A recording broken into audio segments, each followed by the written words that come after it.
When I was an athlete, I loved to prove people wrong. Whenever I heard anything that told me I couldn't be the best because I was just a girl, I would think to myself, just watch me. I did not realize how important that mindset truly was until I had to face my hardest battle. When I woke up from a 5-week-long coma after a serious accident and looked at the long road of recovery ahead of me, you better believe I was thinking, just watch me.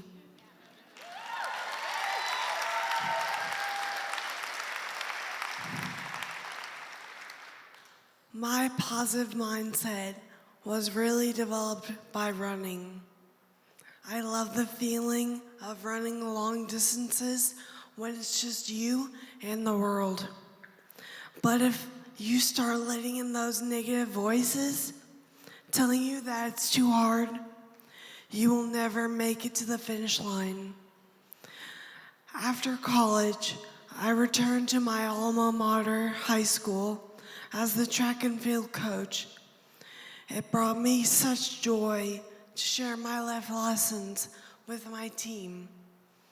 If you stay dedicated and refuse to quit, you will see the results that you are looking for. If I didn't believe in these lessons myself, I would not be standing here before you today. In the spring of 2022, I was in my car heading home from a track meet. My car was T-boned by a vehicle going 109 miles per hour. The guy was drag racing and came out of nowhere. I was placed in a coma at the moment of impact. I should have died, but through the grace of God, I am alive.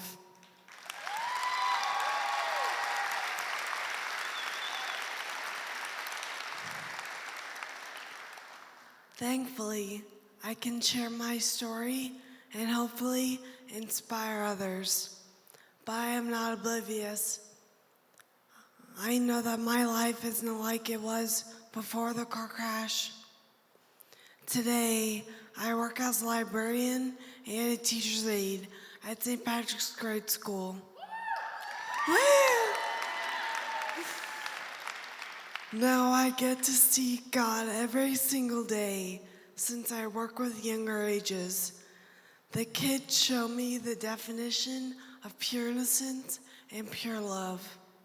Thankfully, they don't know all that I had to endure near almost 2 years ago. I had to relearn lots of things like sitting up, walking, and feeding myself. I basically had to relearn how to tie my own shoes just a few months before my first graders learned to tie theirs. What I hope most people see now is typical Amber, someone who is goofy, able to run again, order Taco Bell, write this story, and give this talk. Now,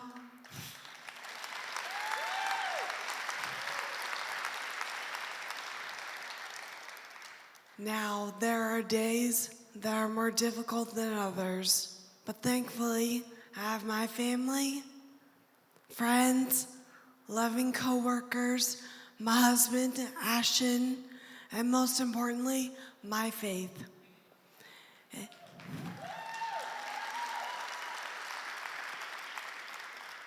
If it were not for my positive mindset, my story would have turned out much differently. Just a few months before the car crash, the man of my dreams proposed. We even set a date for June 3rd, 2023. When I finally woke up from the coma, I spent almost a year in various therapies, relearning how to brush my hair, walk, talk, and dress myself again. I was determined to get my independence back. The doctors kept telling me I need to walk before I could run, but I wanted to run. I tapped into everything I learned as a runner, and I started setting very precise goals to hit during my recovery. So what did I do after I accomplished each goal? I celebrated, and then I would set another goal, because the only way to keep improving is always to have something to strive for.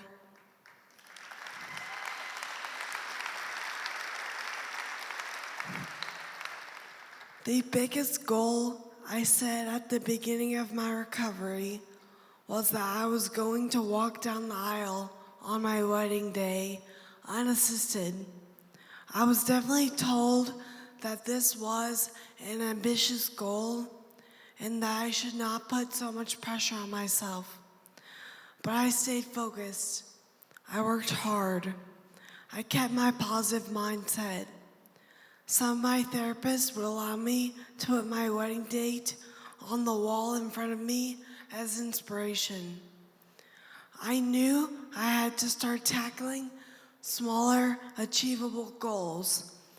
I had to take my first literal step towards what I wanted.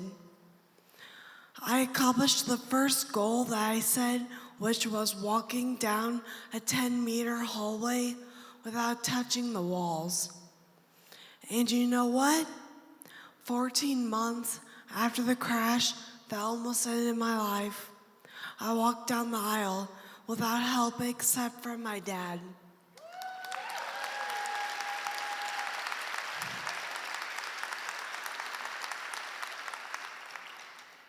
And people would say that I helped him more than he helped me.